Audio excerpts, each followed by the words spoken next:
This episode is brought to you by Vinyl Me Please, a vinyl record of the month club where every month they feature one album that is essential to every vinyl connoisseur's collection and send it to thousands of members worldwide. Each box includes special edition vinyl you won't find anywhere else. And this month's record of the month is Miles Davis's unheralded release, Sorcerer, which includes Orchid Purple vinyl, 8-page liner note booklet, and 12x12 original art print. So upgrade your life, hit up joinvmp.com/extraordinary and get you some of this dope ass vinyl. Yo, are you listening to us right now on TuneIn? If not, you're living your life wrong, because every new episode of ours is available a week early exclusively on TuneIn. If you're listening on anywhere else, whether it's iTunes, SoundCloud, whatever else, you're waiting for new episodes when you do not have to. So if you want to skip the line and get the jump on every single new episode, download the TuneIn app, not now, but right now, so you could receive your beautiful black ass blessing. And for more info on all things extraordinary, hit up tunein.com/extraordinary Negroes. Let's get it. Rudolph the red-nosed reindeer had a very shiny nose. Bloody shoes, yeah. And if you ever saw it, and I'm quick, you would even say it so goes. don't get comfortable, yeah. Jingle bell, jingle bell, jingle bell rock. Jingle bell swing, and lucky for you, that's what I like. That's what I like. Lucky for you, that's what I like. That's what I like. Here comes Santa Claus. Noel. Born is the King of Israel. Through the weekend, you like 9 o'clock, I'm the weekend, Make him lose his mind every weekend. You take Wednesday, Thursday, then just send him my way. Think I got it covered for the weekend.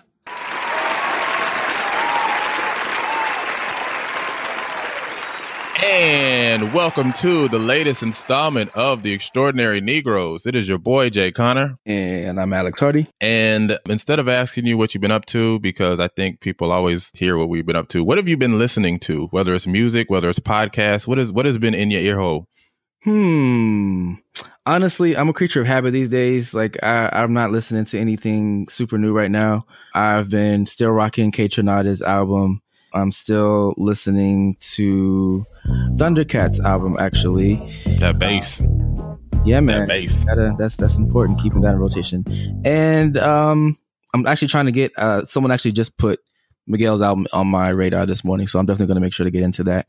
But the thing I'm actually listening to is on repeat, J Davies' most recent album, which I can't remember the name of. New Designer Drug is what it's called. It's a couple years old, but it's just, I had to resurrect that for a little bit. Other than chasing down invoices, which is my not favorite pastime, I've been listening to a lot of Jay-Z's American Gangster. That album is so special, man. And I'm not even a Jay-Z fan, as has been well documented on this podcast. That's the last album I was expecting you to say. I got to give it up to that nigga, man. That American Gangster album was fucking hard. That's probably like the only album of his that I really actually like sit and like marinated on. But that shit, man, Sweet Life, all that shit on there is hard. But yeah, definitely that new CyHi. Shout out to CyHi. Been a big fan of his for forever. I'm glad to see him out here flourishing and everybody giving him his due. I'm definitely going to reach out to him, see if he wants to come through. But yeah, other than those two, that's really been it. I've been listening to a lot of old like Marvin Gaye, because I'm an old bastard and I don't really listen to all this mumble rap shit that y'all listen to. But yeah, a lot of Marvin Gaye, that American Gangster, and CyHi has pretty much been it. That's what CyHi looks like. Oh, hey, what's up, CyHi? How you doing? Oh, Jesus, this nigga here.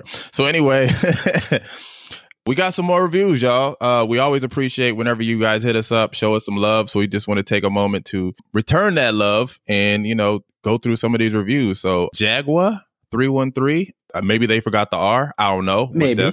That's your username. Maybe, Jaguar, you got a little flavor on that shit. I don't know. I started listening about a month ago and can't wait to hear your new episode each week. Your social and political topics are so relevant. I love your commentaries and opinions. I love the guests you showcase. I tell everyone I know to support and listen to the Extraordinary Negroes. Keep being extraordinary. Thank you, Jaguar 313. They must be from Detroit. Perhaps. Smart one. Also, Skaz1 sent us some love from Oakland, a place I hope to visit in the near future. The town? Yeah, man. Oakland. Wanted to let y'all know how much I truly love your show. Thank you for telling shit like it really is. Yo, shout out to Skaz1. I actually checked out his SoundCloud. He's a rapper, so he's not that bad. Shout out to rappers that ain't that bad. But yes, it does work. Passing sound. Listen, that's passing your SoundCloud links. That's a hard hustle out here. Yo, plus, so many of these rap niggas are terrible, man. Anytime there's one that's not, you got to give it up. So shout out to Skaz. Shout out to Jaguar313 showing us love. We always love hearing from y'all. And if you love the show as much as we love hearing from y'all, please, baby, please, on some Lenny Williams shit, drop us that 5-star review on Apple Podcasts. I've been calling it iTunes still, even though it switched over because I don't have an iPhone. Apparently, I'm late. That now it's Apple Podcasts. So yes. Make sure that y'all show us that, drop those reviews over there and we'll definitely read them on the show. Shall we get to these hot takes, these current events? Let's get to it. Because we got a lot to talk about, brother. On a recent episode of Bravo's Watch What Happens Live, Queen Patty Pie herself, Miss Patti LaBelle, confirmed one of the worst kept secrets in the Black community, that Luther Vandross in all his jerry-curled sequin splendor was in fact gay. No! As host Andy Cohen prodded for more insight, Patty revealed that Luther kept his sexual orientation private because he, quote unquote, didn't want to upset the world. More specifically, his mother and rabid fan base, comprised of my mother and all her friends. Did he struggle with the idea of coming out publicly? Was that something that you talked about at all? We talked about it. It was basically he did not want his mother to be, although she might have known, but he wasn't going to come out and say this to the world. And he had a lot of lady fans, and he told me that he just didn't want to upset the world. So naturally, reactions to this revelation have been mixed. But here's the question. Is Patty in the wrong for posthumously outing her best friend?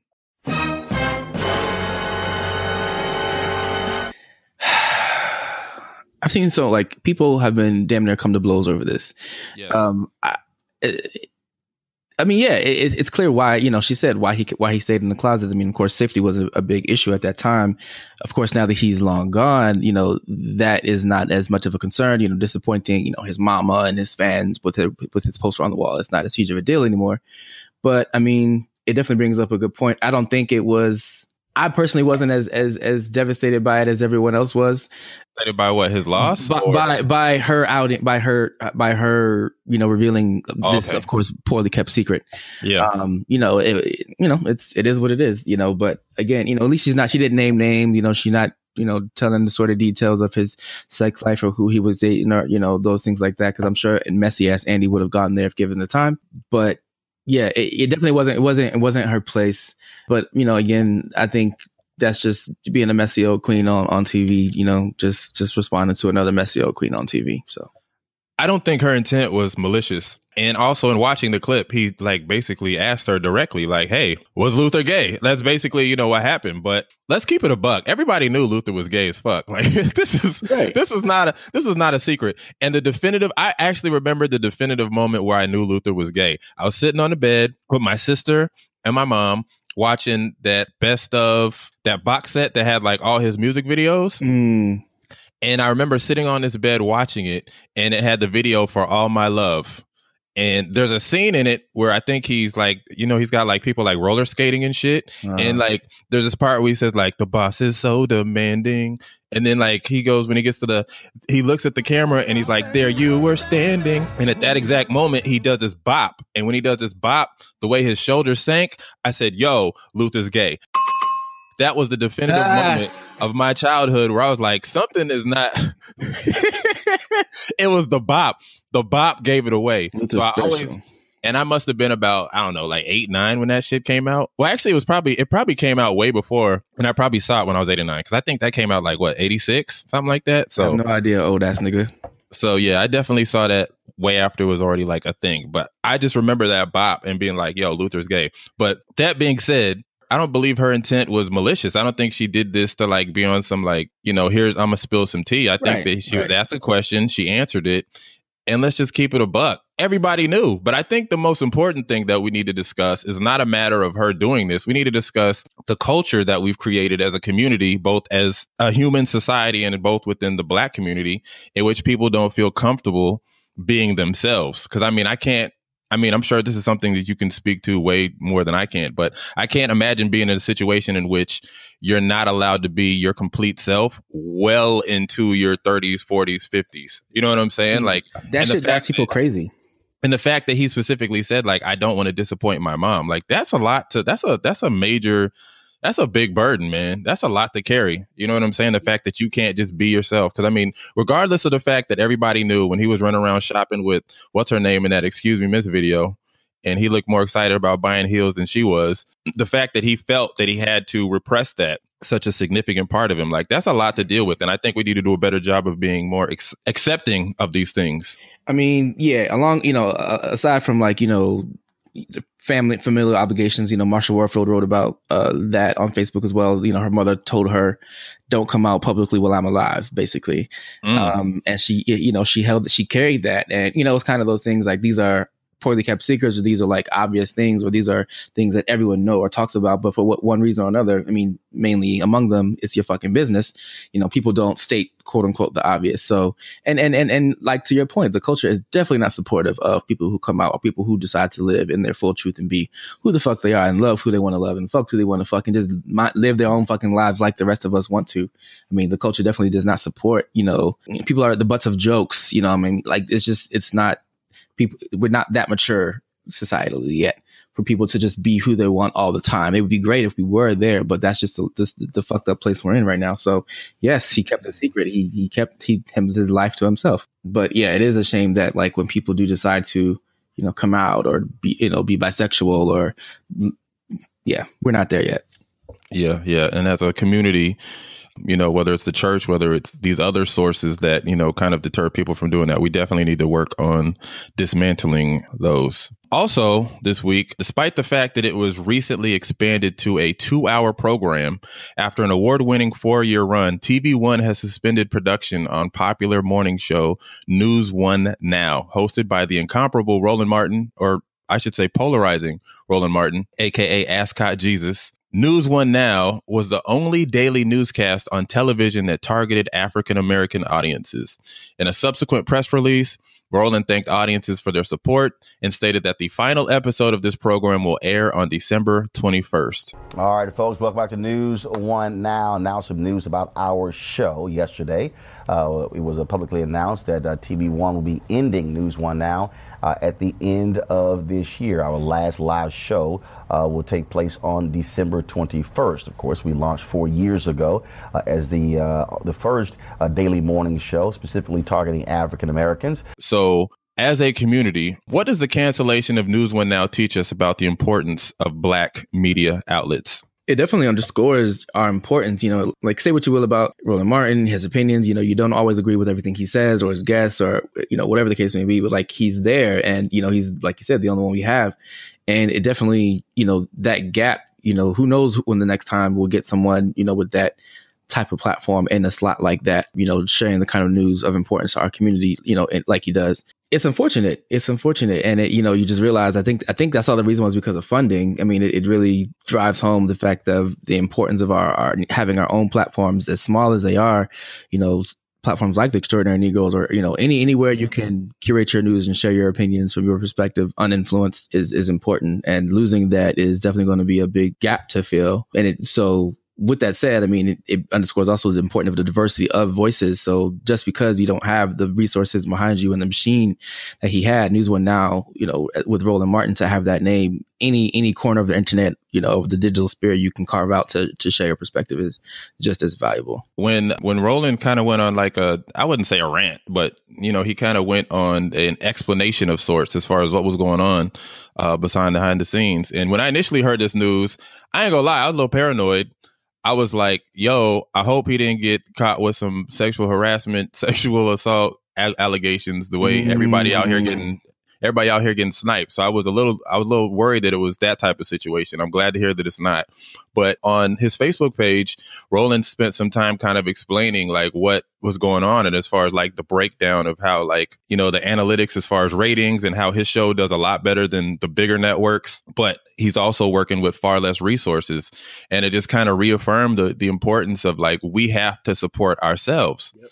Because he was talking about how like when Ferguson went down, he was getting killed by black people because he wasn't on the ground out there. And he was like, yo, I'm working with, you know, 1/20th of the budget that a CNN has, or that, you know what I'm saying? Like really? TV1 now ain't got CNN money. Like that shit is just not happening. You know what I mean? So it just kind of reaffirmed like how important it is that we support our own and pour, you know, money and support into these things. And then he was talking about how like the ad revenue on his show is less because he has a smaller market share, I think is the correct term for it. Because he has a smaller market share, his ad revenue for his show is less than a CNN would get, because CNN is on like, I think they have like 90 million subscribers and TV1 only has like 57 million, I think is what he said. So he's already working at a competitive disadvantage. So, I mean, it just, regardless of how you felt about Roland, I watched that show all the damn time. I DVR'd it literally every single day, and I would watch it often, like at night whenever I got home or when I couldn't sleep. I watched that shit almost every day. And it was just a tremendous source of valuable information that was catered to my interest. You know what I mean? Because it's one thing to watch at MSNBC. It's one thing to watch at CNN. It's one thing to watch all these things. But then you have to kind of sift through, okay, this doesn't pertain to me. This isn't about me. This person isn't speaking to me.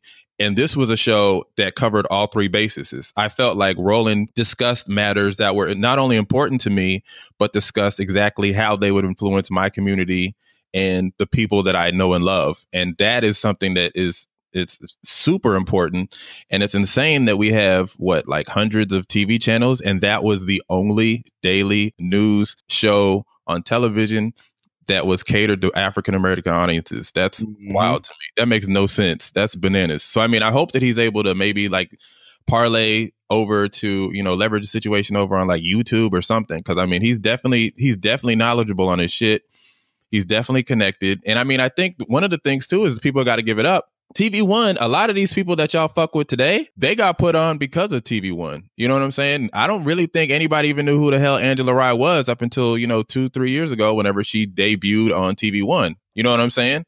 And as well as, you know, there's other commentators and other, you know, movers and shakers and politicians and political commentators and, you know, podcasters. Like Roland really uses his platform to amplify our voices and our interests. And that's definitely something that's going to be significantly missed. Because, I mean, it's just like you can't. Something like that is irreplaceable, especially when you're the only one.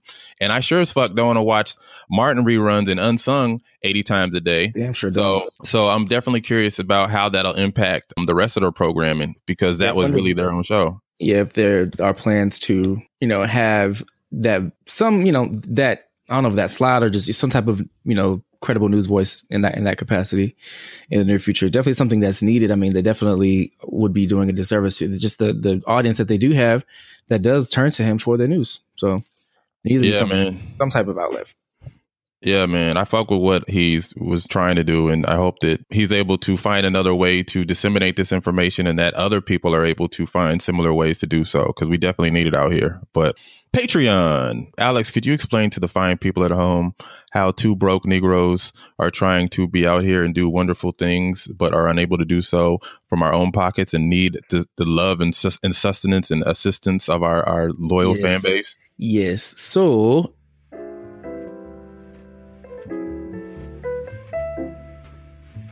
Patreon is a wonderful way for you, our lovely listeners and homies and readers and everyone else, to support the work that we're doing. We love putting this show together, and the after party episodes, and producing the content on our website, and the Mental Health Monday, and all the different things, and our weekly playlists, and the content that you love and come to expect from us. But Patreon is just a way for you to help us in our endeavors. We don't mind doing this work and undertaking all this work and making shit happen, but we could definitely use a boost in the financial department.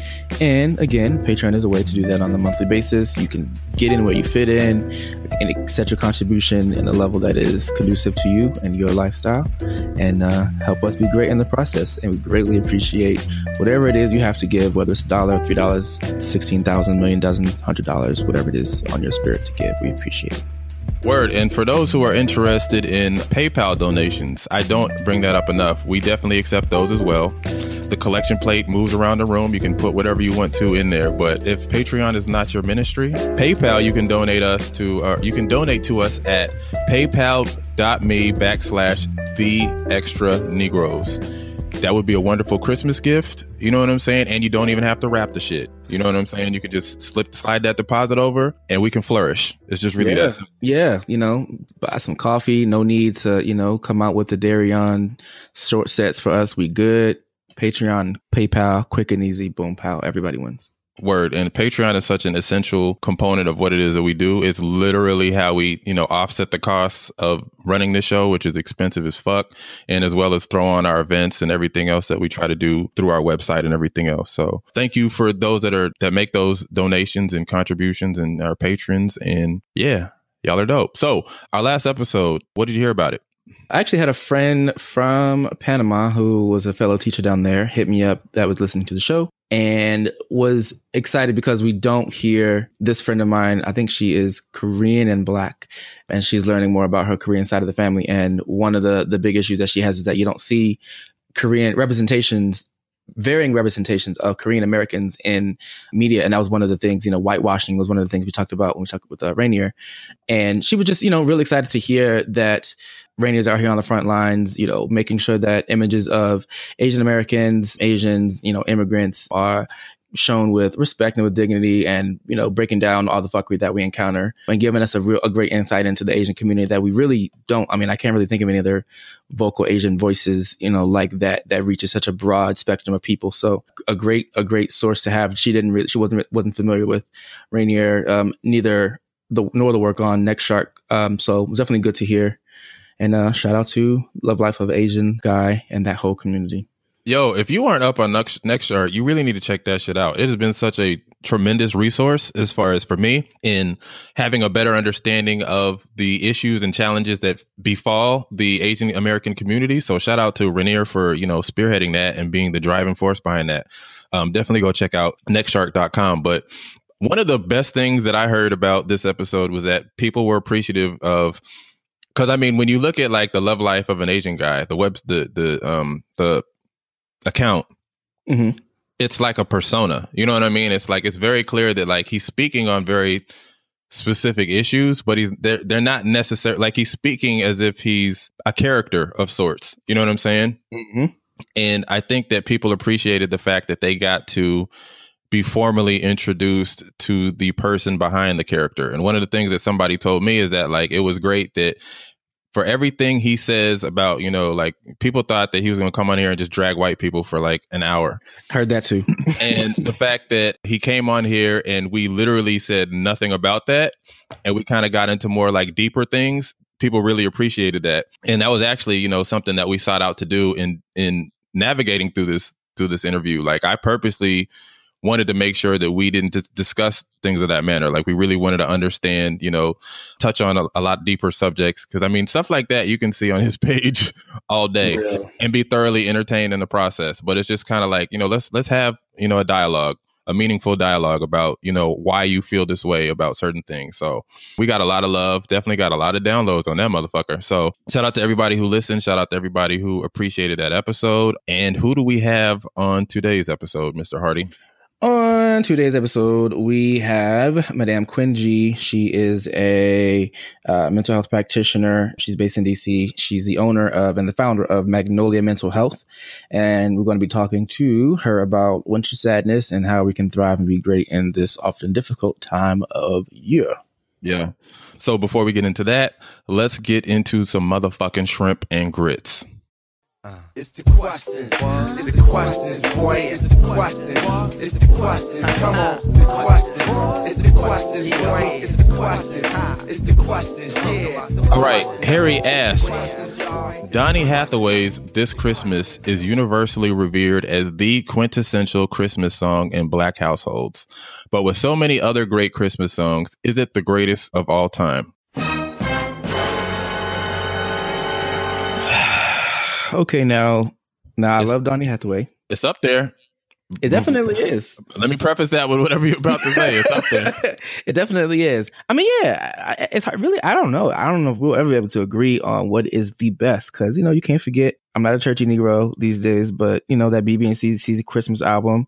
I definitely spent several Christmases unwrapping gifts to, that Jingle Bells and, as XD would call them, BB and CC Lannister. Yeah, I definitely, that you can't forget that. And also LaFace Christmas album, it's a lot of classics all up and through that album as well. So, like, right, have a Merry Christmas and a Happy New Year. Exactly. That's a classic. So Donny Hathaway is definitely up there. It's definitely in the top 5 or 10, I would say. So what's the greatest if it's not? It's really hard. Oh, and you definitely, I'm gonna shit on you for not mentioning Luther Vandross's Christmas album. I'm gonna just get that out the way. But go ahead. I'm gonna let you finish. Okay. See, yes, I heard it, but again, that's another old nigga thing because like I can't.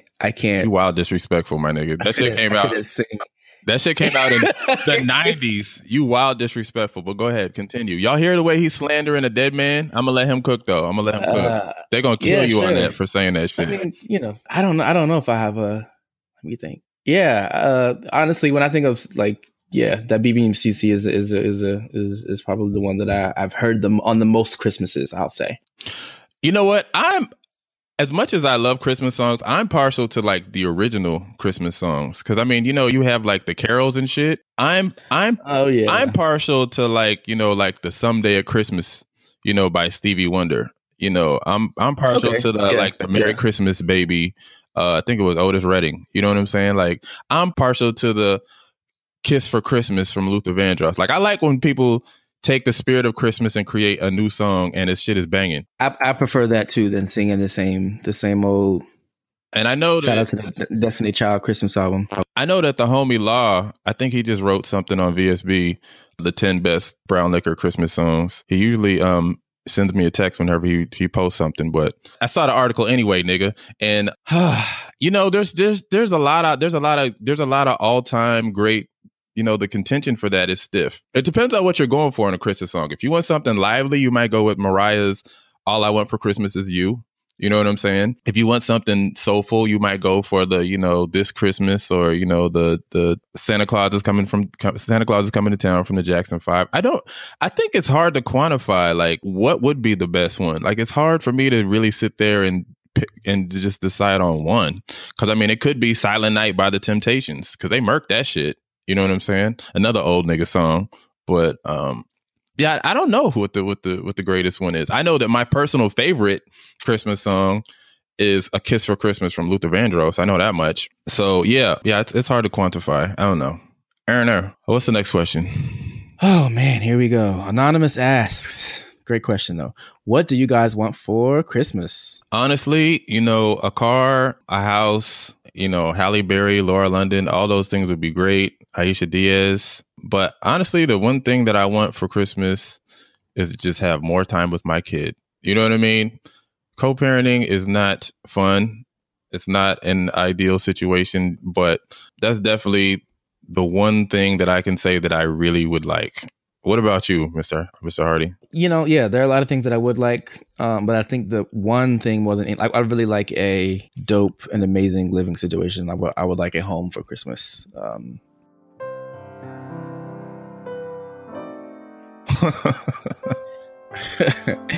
I just want somewhere, living in, sharing spaces and, cohabitating, like it can be a whole drag. So, but yeah, that's all I really want for Christmas is a home. And honestly, I want winter to be abolished. That's what I would really love. I just think the whole idea of snow and ashiness and frostbite and ice on the ground, if we could just vote it out of here, I'd be very happy. All right. And thank y'all for sending in these questions. We appreciate them. If you have any other colorful questions, any other creative questions that you have for us, please email us at theextranegroes@gmail.com. You can tweet us. You can text us. if you see us on the streets, you can ask us, one of these questions. We'll definitely answer it on the show. But shall we get to this interview? Let's do it. All right, let's hit it. Hailing from Clarksdale, Mississippi, she's the founder of Magnolia Mental Health, a Washington, D.C.-based mental health practice and resource center. She began practicing psychotherapy in 2014, an alumna of the University of Mississippi, with a BA in psychology and MS in practical professional counseling, and is currently a PhD candidate with a focus on advanced human behavior. Ladies and gentlemen, boys and girls, niggas with undiagnosed bipolar disorder, and fans of Flowrider, I'm Quinn G.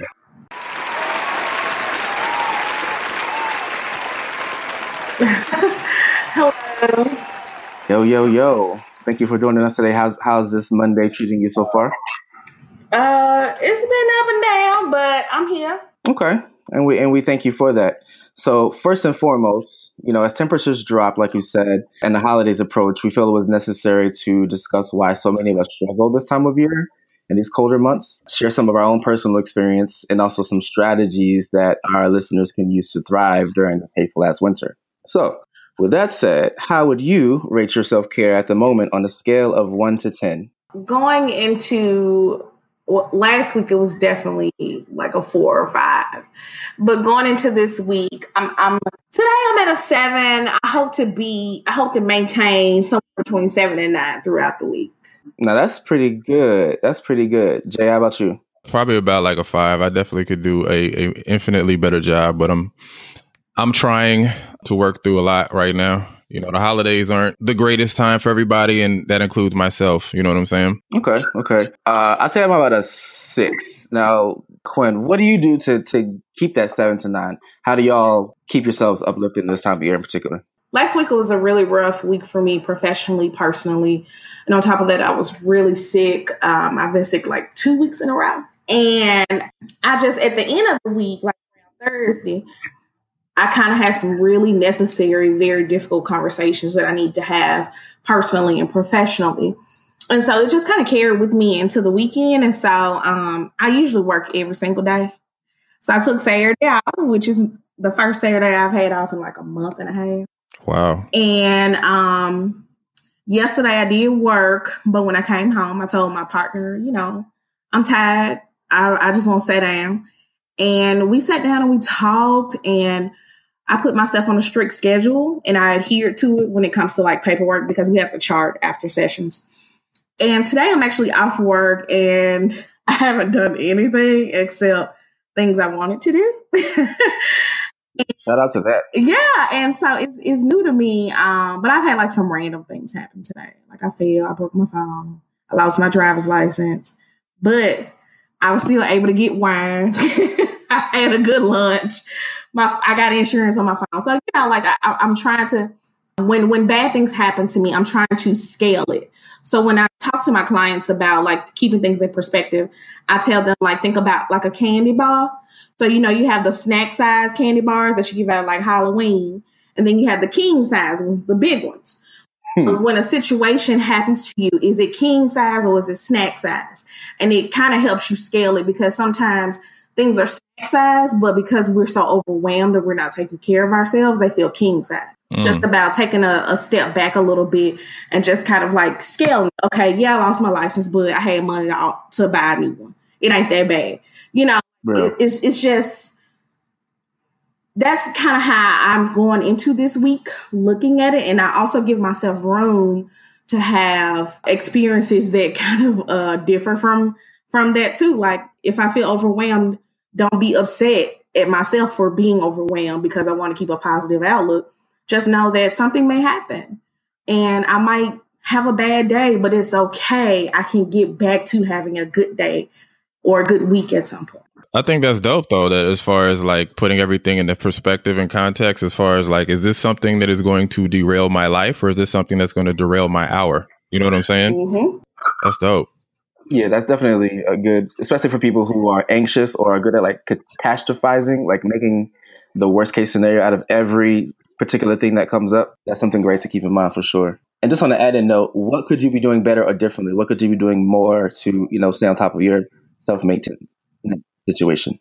Better boundaries with clients. Definitely. I work too damn much, to be honest with you.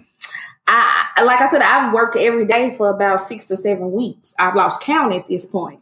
And when I say work every day, like, yeah, I'm not working like all day, like in the office, like 8 to 10, but I might have back-to-back sessions, or I'm talking to clients all day, or I'm de-escalating a crisis, or I'm intaking trauma. And even when I'm not doing that, other people who aren't clients like come to me for things. And so I need to have a better boundary, or I'm doing something to maintain my business. So I need to have better boundaries around that part. Also, I am getting better with demanding my pay, because that's a big trigger for me. Run my call. Pay them invoices, damn it. Yes, like pay me my money. And so now I have a boundary where you're going to pay me before your session. And that's just what it is. And if you're a new client, you're going to have to pay me up front at least half of your session, because I'm running to people canceling. And with this time of the year, I'm so like, I have 3 jobs.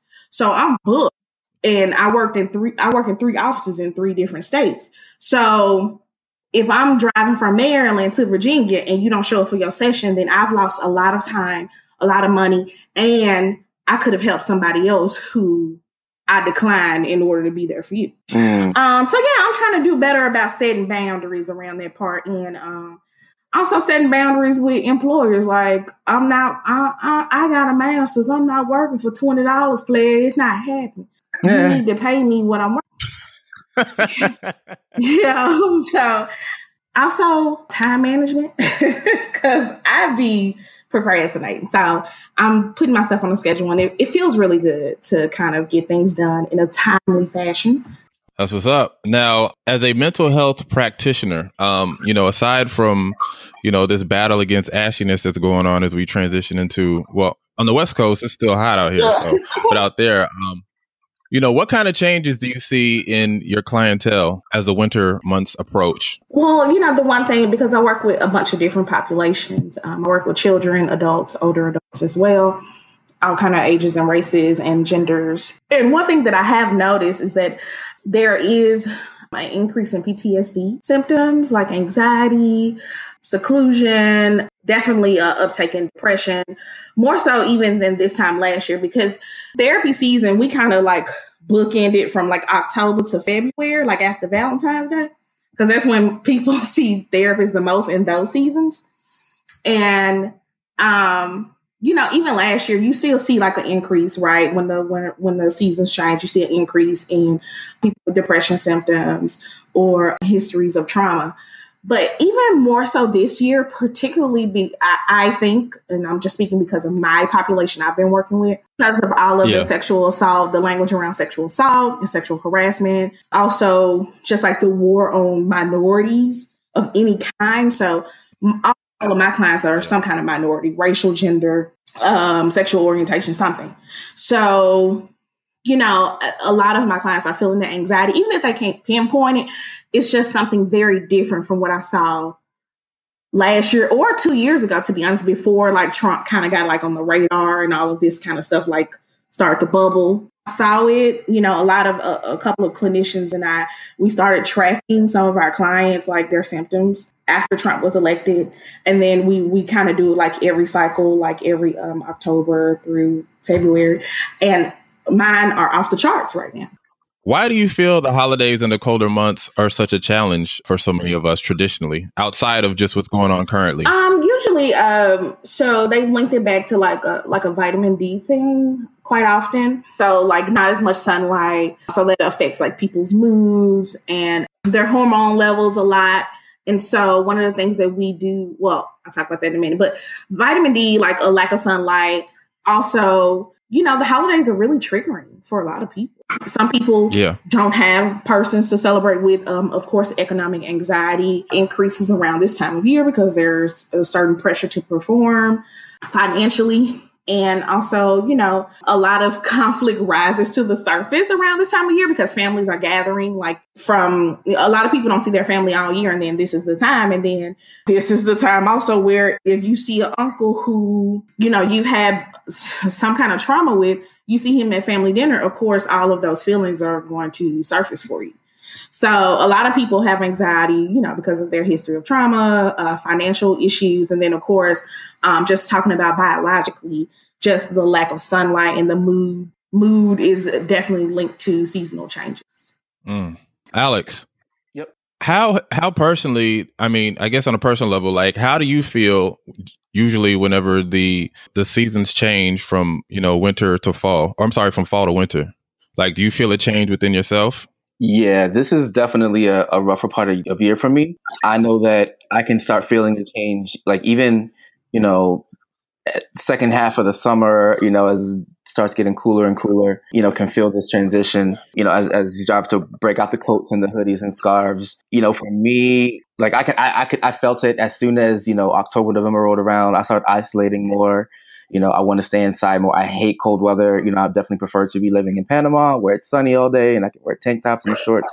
But, here, it's just a depressing time of year. I want to stay inside and stay curled up in the bed and reading a book and watching TV or taking naps all day. It's definitely a struggle. The struggle is much more intense this time of year for me. Absolutely. Do you feel like there's a correlation between this transition with the weather, or do you feel like it's tied into the holidays at all? I know for me, it's definitely more related to the weather. This isn't really a tough time of year for me emotionally. Like I have a lot of, it's a lot of good memories, and I see most of my friends and family around this time of year. For me, I just know like I hate cold weather, and so it definitely makes me I move slower. It gets dark at 2:00, so I want to go down and lay the fuck down when it gets dark at 2:00. So it's a greater struggle for sure to like pull myself and keep myself up and out during this time of year for sure. Yeah. So Quinn, kind of what you were saying earlier, as far as like the transition from like the colder months into like the holidays, do you feel like it's predominantly have to do with kind of like the vitamin D and all that kind of stuff? Or do you feel like it's more of a correlation with like the stress and anxiety of what comes with the holidays specifically? I definitely think that it's a combination of both. So, for instance, like for people where it's just kind of like a seasonal thing where it's biological, one thing that works for them is phototherapy, which is light therapy, right? So I go into some clients' homes because I do community therapy as well. So I go into some clients' homes and it's kind of like dark and closed off. I understand that for insulation reasons, like you want to trap the heat or whatever. But I tell them like, this is worsening your depression. So one of the first things that I have them do is change out them light bulbs to some bright, very bright light bulbs, take them lampshades off, open their blinds, like to increase natural light, at least for a few hours a day. Right. Because I understand your light bill and things like that. But I need to expose you to as much natural light as possible. And there have actually been several studies that show that increasing like exposure to light, like natural light or artificial light, is just as effective as Prozac. So, wow. It's especially with my younger kids, I want to keep them off the medicine as much as I can. Also, because I'm dealing with a lot of young Black and brown kids, my first go-to is not to medicate them. I don't like it. And so I work with their parents and I say, hey, let's go ahead and get these kids some light bulbs, or get them a light bar, or like, the string lights and things like that. Let's put these up and let's get this done. And this will help improve. And I have seen such an improvement in my children's moods, even my adults. Yeah. But for the people who it is a biological, like a chemical response, the light therapy definitely helps. For other people where it's just like, like just trauma and family things and financial, there's all you can do is just kind of help them unfold it a little bit at a time. Because when you look at it like completely, it feels overwhelming. But what I say to my clients is, let's unpack this a little bit at a time. Let's work one problem at a time. Because when you look at it totally, it does feel like a blanket, right? But if we look at one problem at a time, it feels more like a sheet. So yeah. Great point. Yeah. So kind of to your point, for those listening at home that are kind of going through this right now, how do you, as a, you said psychotherapist, right? As a psychotherapist, how do you differentiate between, regular ass, like I got all these damn gifts I have to buy blues versus seasonal, affective disorder? How long it lasts, if it lasts past the holidays, is one good measure, like if it lasts past like the Christmas, Hanukkah, Kwanzaa block, then this is something more. And if it starts earlier, then, most people start to worry about what like holiday gifts around like in October, early November. But if like some of your depression starts around October or if it continues through January, then it's something different. And another good way to measure is your ADLs, which are activities of daily living. So if you're finding it harder, like financial blues is just stress, like you're at work, you're on edge, you might pick up extra shifts, you might find yourself more tired, more irritable. But seasonal affective disorder, you may see a decrease in other things like your ADLs that are more in alignment with depression. So it may be difficult for you to brush your teeth or comb your hair, or you may not shower as much. Binge eating or under eating, hypersomnia, which is oversleeping, insomnia, like whatever it is, like is your normal routine, you're going either you're above or below your baseline behaviors. And so it's kind of important for you to kind of monitor yourself. If you live alone, like if like you're generally a clean person, you clean up, like every other day, but then you find yourself only cleaning up at the end of the week. And even when you do, you feel so overwhelmed, you have to take a lot of breaks. That could be an indicator that something else is going on. Or if you find yourself brushing your teeth or washing your face every other day versus daily, which was your normal routine, that is more in alignment with seasonal affective than, just financial anxiety. As opposed to just being a nasty motherfucker, is what you're saying. Yes.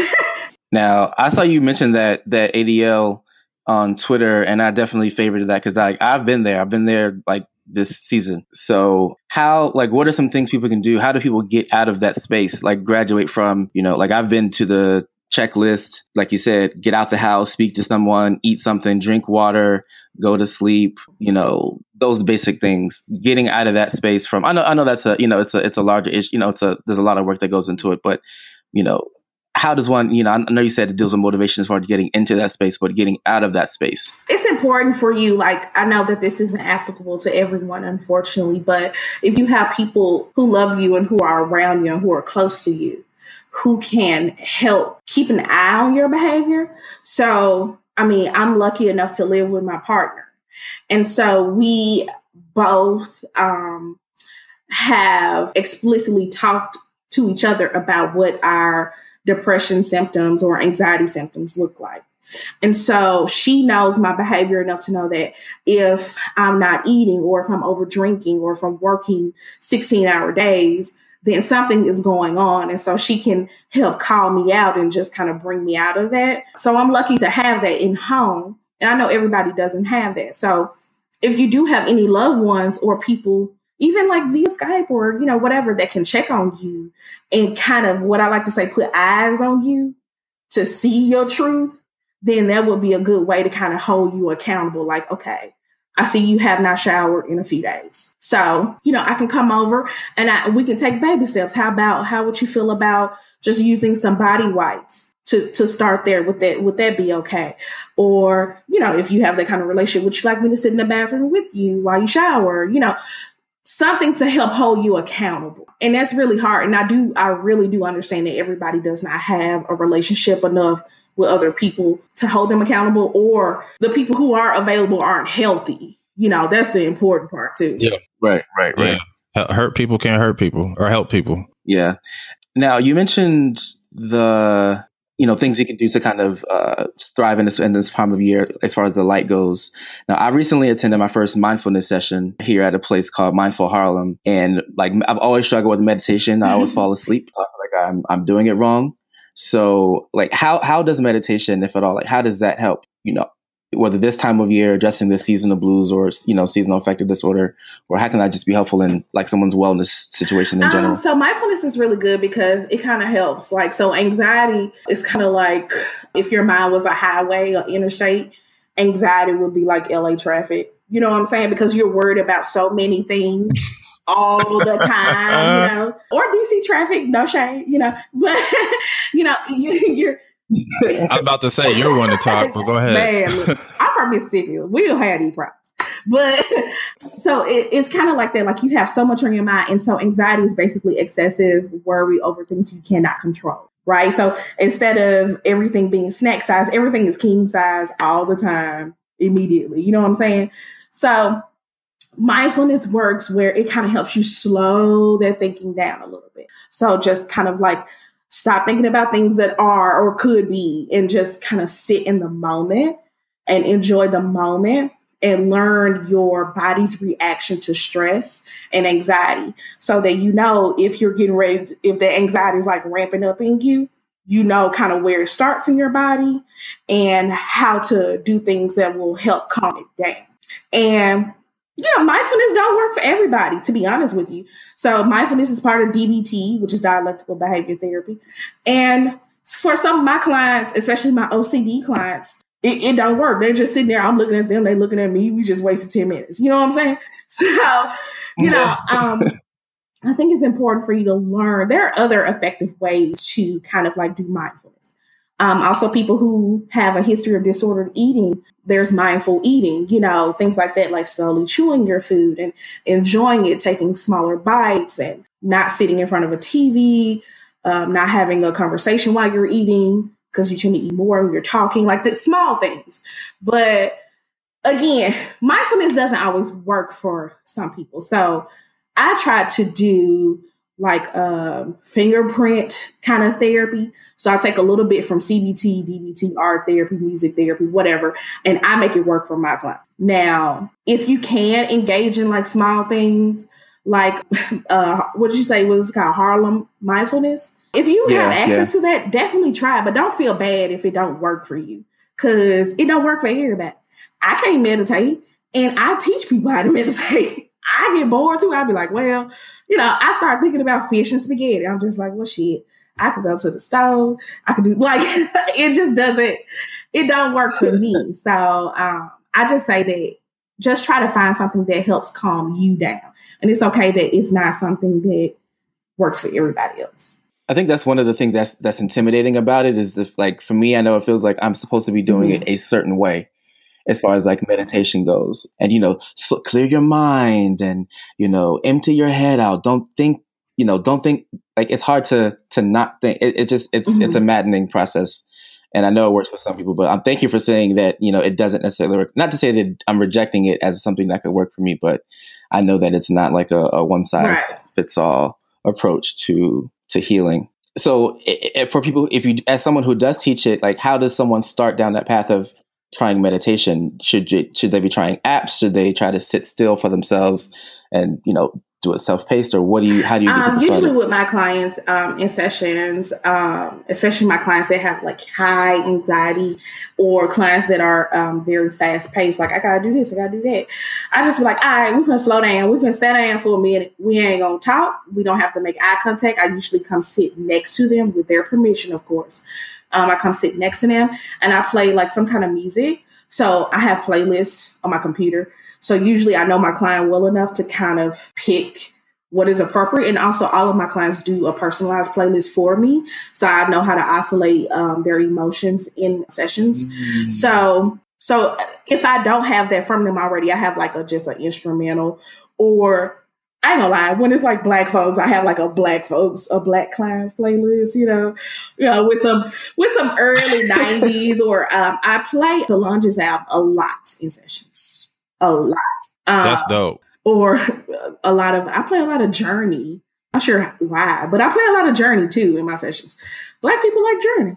So, yeah. So, I usually start them there. Just if it can be overwhelming to sit quietly for something. I have a lot of Black women clients. And so in order to kind of push them where I need them to go in sessions, I play 444 to kind of piss them off if they suppress an anger, Jay-Z's album. And so it helps push out their emotion. And sometimes they get up and they start rapping, or sometimes they dance. It's good for them. It's cathartic. So it's appropriate for whatever it is for them. So like I said, it's a fingerprint. If being quiet don't work for you, then that's okay. Start slow. So are you always around a really loud environment? Okay. So how about you just sit down and listen to something a little at a lower volume than you usually listen to. Just start as small as that, and then lower and lower and lower, and see how comfortable you are with quiet. If you're overwhelmed with that, then turn it back up a little bit. Whatever works for you. That's cool. I ain't gonna lie, I'm pretty cool therapist. Like, I feel pretty cool.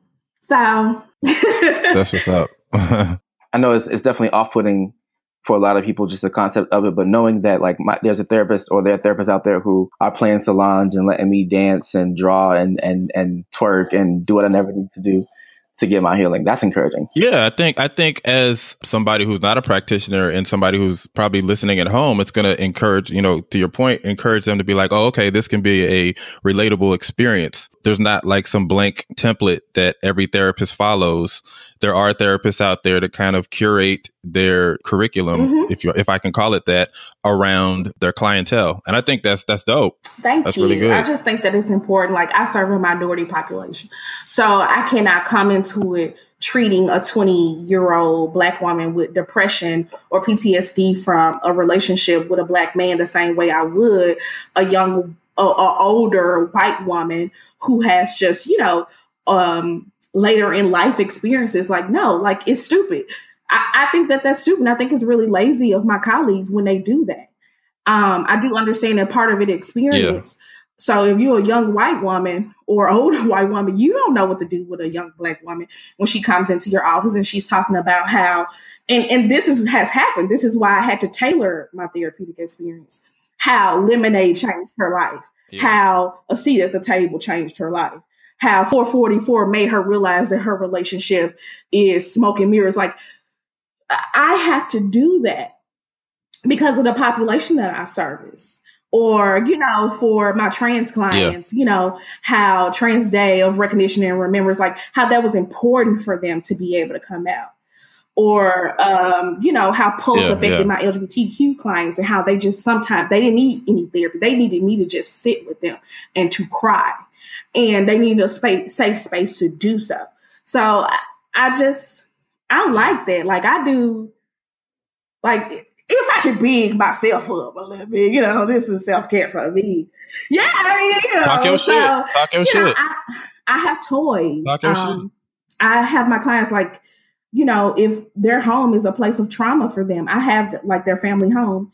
I have them build their houses in, like, blocks, like, toy blocks, like Lego blocks or something like that. The foam blocks.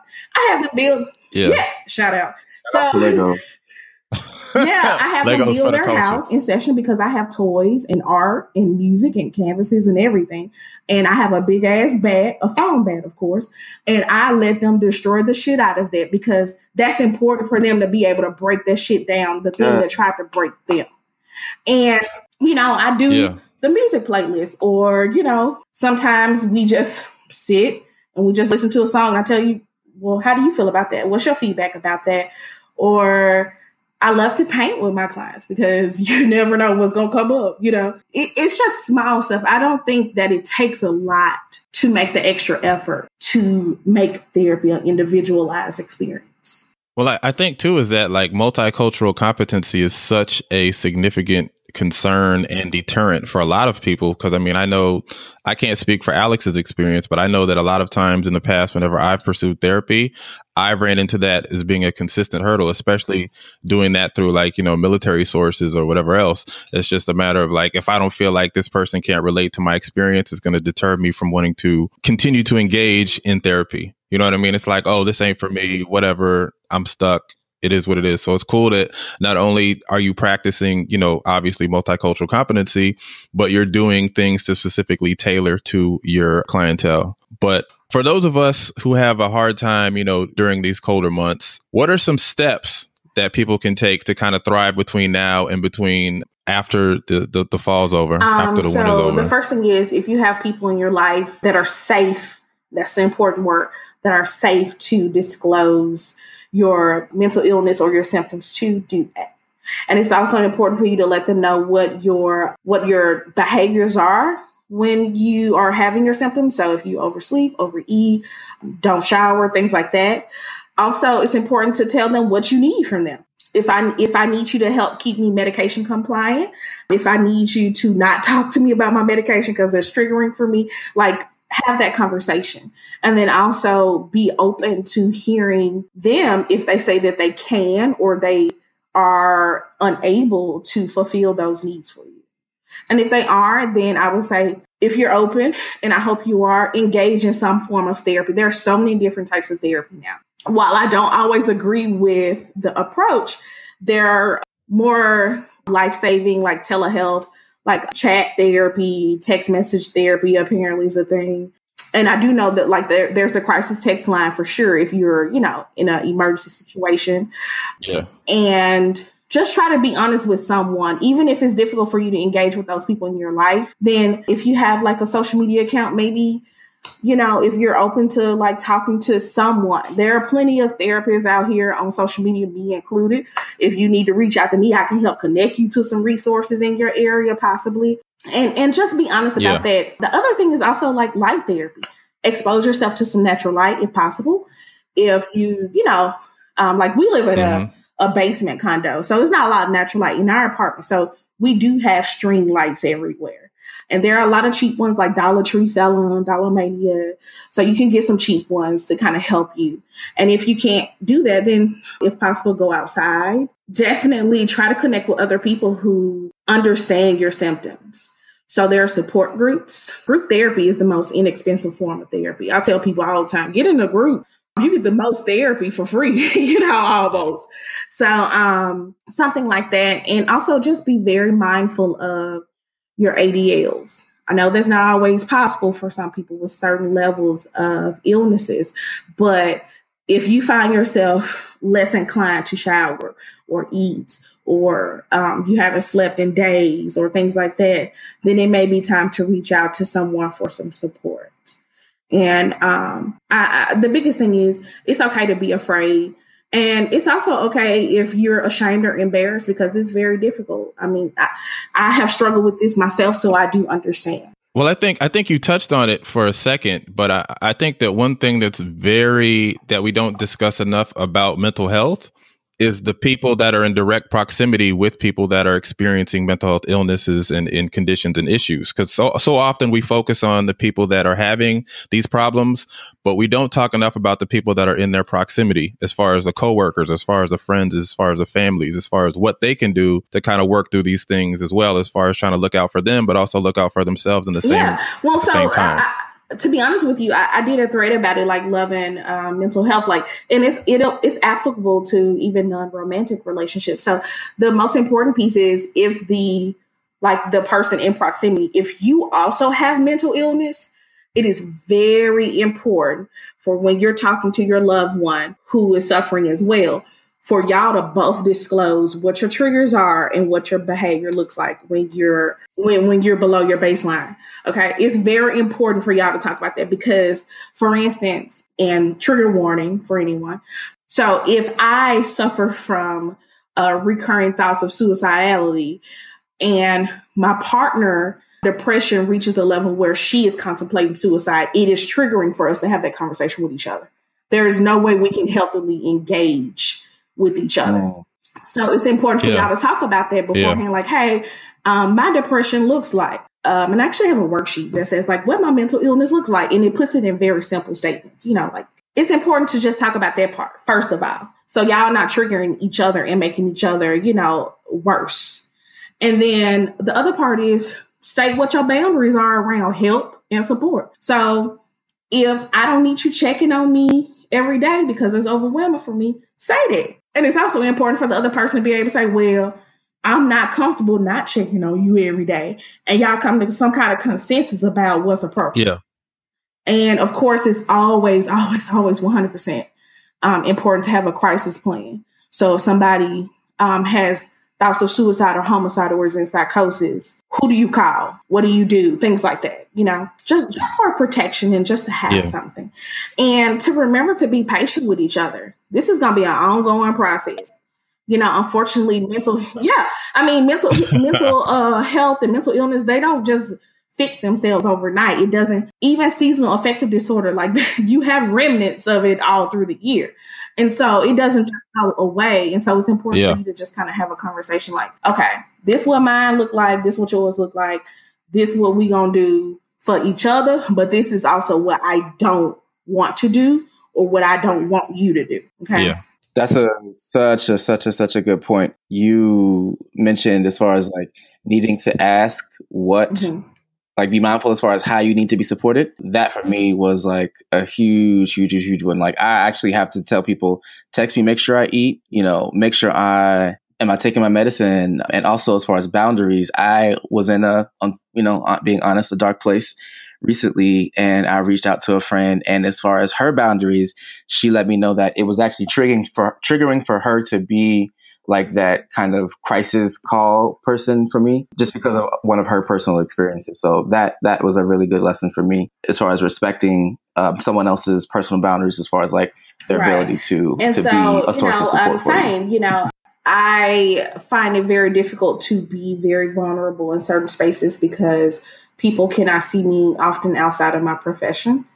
And so for me to say like, hey, I'm a therapist that suffers from depression and anxiety issues, like you're just like, well, you can't be a therapist then. Like even doctors get sick, duh. Like I just get so pragmatic about it. Like that's stupid. And so I know even more what my clients are going through because I've been on the other side of the couch. You know what I'm saying? So I hear you about that. It's really important to know and understand each other's boundaries because you don't want to ruin the relationship that you have with people, but you also want to be able to say, I need some help, but you need to understand that when they say, well, I can't help you, Yeah, it is. Well, it is. Because it's kind of like, I think this is a really good topic to broach because I think that it's an aspect of mental health that we don't talk about enough. Because I think that one of the biggest hurdles you run into when engaging with somebody who suffers from mental health issues is communication. There might be times when, one day they might be on, the next month they might be off. You know what I mean? And it's kind of hard to navigate through learning to be patient when dealing with those kind of situations and learning how to properly engage them and when to leave them alone. And you know what I mean? Like it's a lot to try to navigate through, especially when they're not always upfront with what it is that they're dealing with or what they're going through. I just want to say, like, I'm talking about people that are explicit about what their mental illness is with you. Yeah. So if it's somebody that you just dating or something like that, and they up and down with you and you don't understand, then I ain't got no problem with you telling them, okay, well, this was cute, but I'm good. Because it's not your responsibility because they have not allowed you that closeness they have not, opened themselves up to that type of intimacy. And often it's for good reason, but I also want to say, like, it's okay if you don't want to deal with it. I think that that's a shitty thing and people often like feel bad about that. But I'm saying, like, if somebody tells you what their mental illness symptoms are, and if it's overwhelming for you, you have a choice to not be there. But it's up to you to be able to say, I do not think I can be there for you at this time where I am in my life right now for you in the way that you need. Yeah. And I will only hurt you more. That would be so much better than half-ass engaging with them in their life. That would be so much more healthier. And it's also important to know that just because somebody has mental illness does not mean you can't hold them accountable for their behavior. Can you say it again for the people in the back? Because I don't think everybody heard that. Just because somebody has mental illness does not mean you cannot hold them accountable for their behavior. That's real shit. That's real shit. I think that that's something that's, you try to be understanding to a point to where a lot of times, kind of like you said, you reach a point where you're just like, this is not healthy for me. Like, you know what I'm saying? Let's just take that you're in a romantic relationship with somebody. If you have done the things that I've suggested, prior about being explicit about your boundaries and things like that, then your partner already knows, like, hey, if I have a boundary around you talking about suicide with me, because of my own triggers, and you continuously step that boundary, then of course there's a consequence to overstepping my boundary. Or if your partner has mental illness and they ask you to help keep them medication compliant and to be, somebody that kind of keeps them accountable around drinking or something like that, and you pushing them alcohol when they go out, of course they got a right to be upset with you and not want to engage with you. These are still it's still normal relationship parameters. To be honest, I think being in a relationship with somebody with mental illness in any capacity is even more intimate because they show you a certain level of vulnerability that you don't get in other relationships. And so it's like, look, either I'm going to engage with this or I'm not. And again, you might have bipolar disorder, but that don't mean you weren't being an asshole to me today. That ain't got nothing to do with your illness. That's about your behaviors. And that's, again, why it's important to know what their illness looks like, because you can call them out for it. Like, that ain't one of your symptoms. I know better.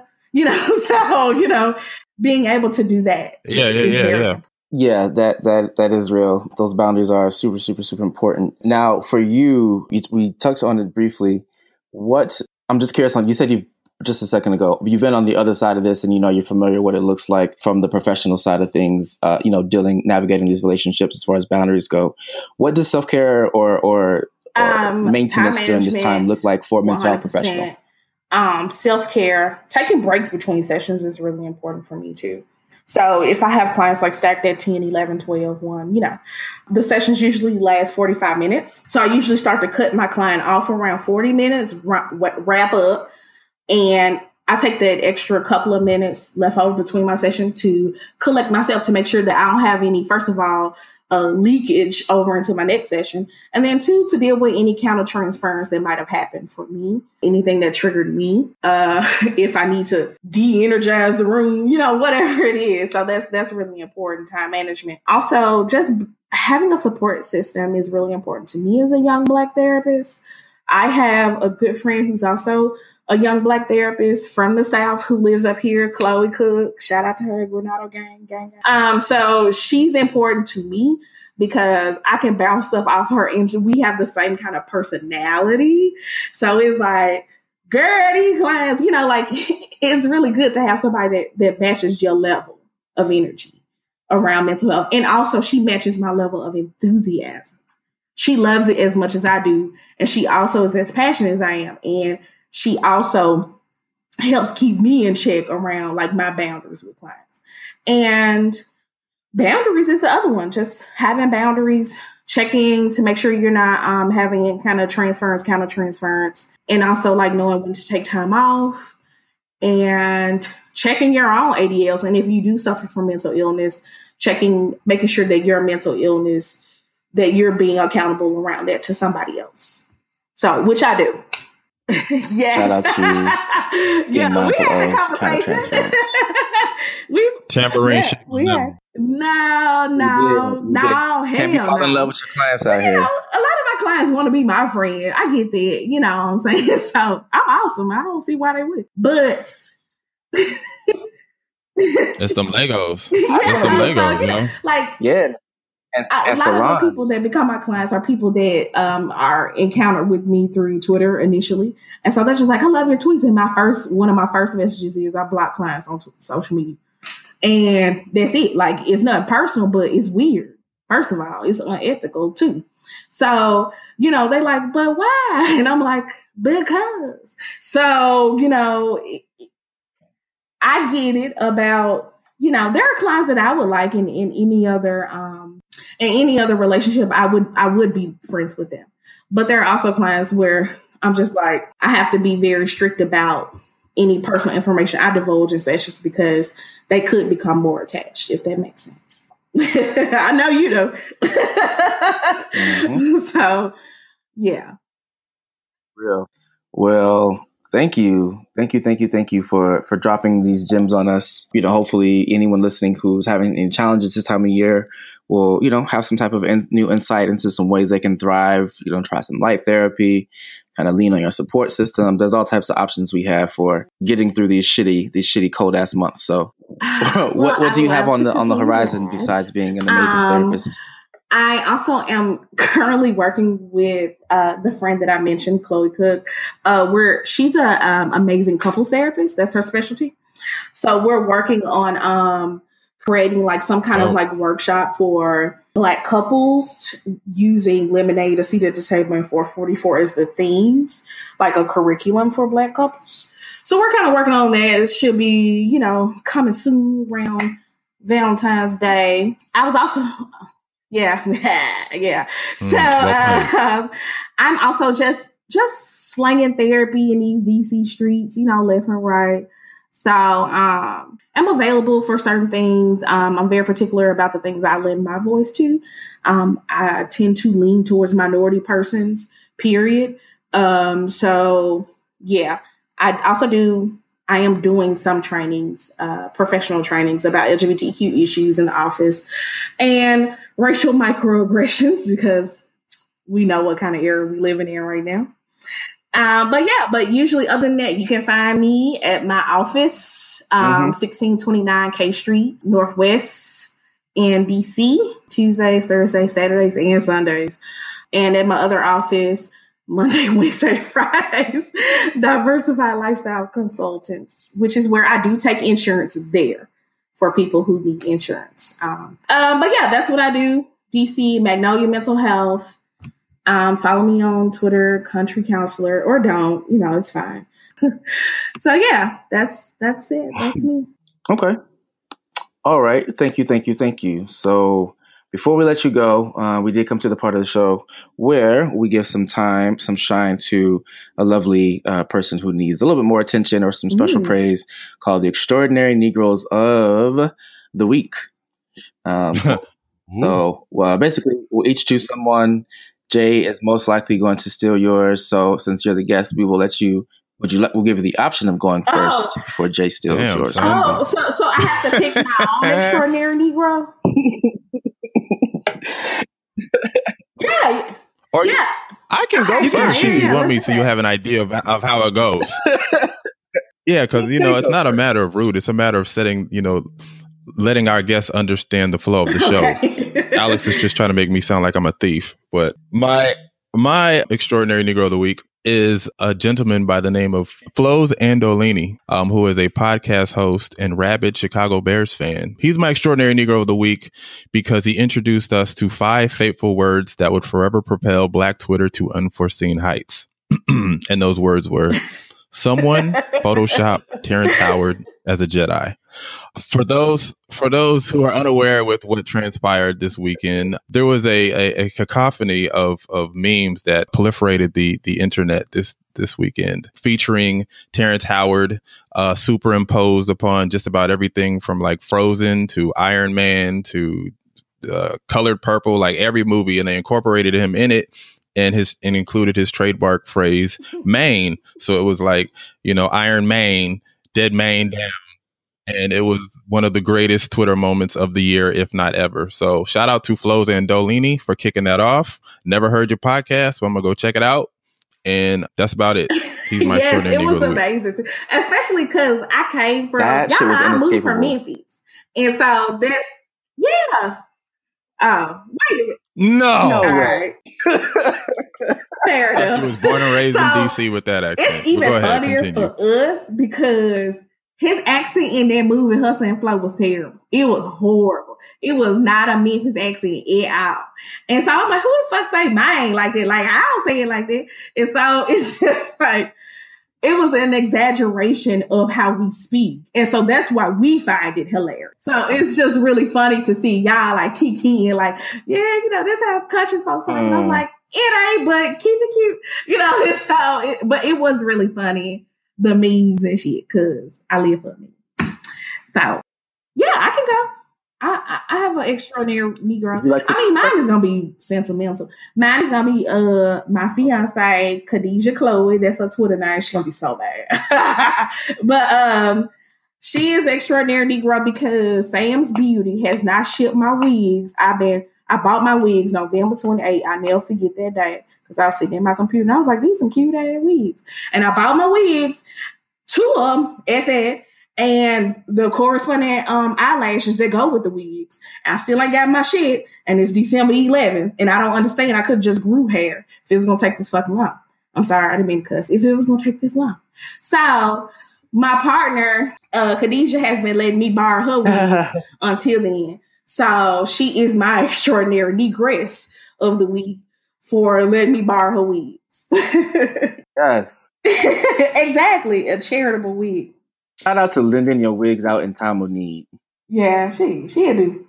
That's a real one. That's she's a keeper. Exactly.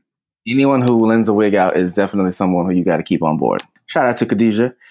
Okay, so my Extraordinary Negro of the week is a young woman who you may have seen in a video that's now gone viral, but she's a young woman from my neck of the woods out in Norfolk, Virginia. and she solved the case of a fire. Miss Rhoda Young on the scene for Wavy T10. Rhoda Young arrived on the scene of a fire going down around Little Creek, which is a road near out in Norfolk, near where I'm from, out in Virginia.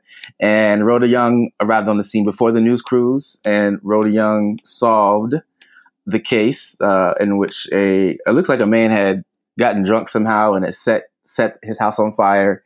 And Rhoda Young noticed that his hair was burnt. She noticed that he was drunk and that his clothing was burnt. So Rhoda Young helped solve the case before the police did. And I don't know if they thanked her or praised her, but shout out to Rhoda Young for coming through and helping keep the world safe. Yo, we were short on internet celebrities and internet heroes, so I'm glad that this month kind of kicked off a few. It was a little we out here. They It was dry. It was dry for a second. Yeah. Well, Rhoda Young, I don't know if they're gonna end up calling her to do special reports, but yeah, Rhoda Young saved the day. Shout out to December for starting us off with the strong fuckery.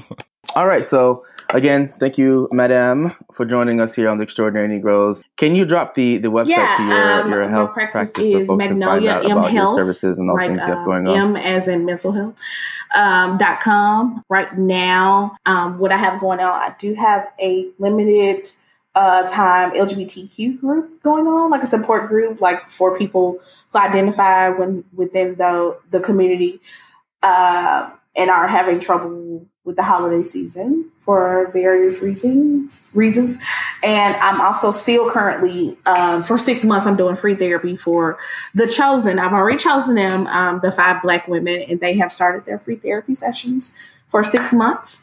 And all the other people who submitted responses to that, I've offered them 75% discounts on my normal rates. So that's therapy for $30 for actually, I don't have a time limit on it. So, my normal rate is $120. So wow. that's really good. But yeah, so that's what I have going on. MagnoliaMHealth.com. I think so. And you said you're on Twitter as Country Counselor. Is that the same for Instagram as well? I think my Instagram is Mississippian, actually. Okay. We'll stick right there. Yeah. How do you see your name on Instagram? Oh, okay. Yeah. It's Mississippi. Okay. On Instagram. Somebody took Country Counselor on Instagram. Ain't that something? So we will post it all on the extraordinarynegroes.com so folks can track you down and get some of that Solange therapy session happening here. So in the meantime, be sure to check us out at theextraordinarynegroes.com. Also at The Extra Negroes on both Twitter and Instagram, and The Extraordinary Negroes on Facebook. You can find us on TuneIn, iTunes, or your platform of choice, wherever you consume your podcasts. If you like what you're hearing in your ear, be sure to drop us a 5-star review, especially on iTunes. Subscribe, tell a friend, all that good stuff. Stay moisturized, hit up your therapist, call someone to help you make an appointment if need be. Bye. Stay wonderful, and peace out.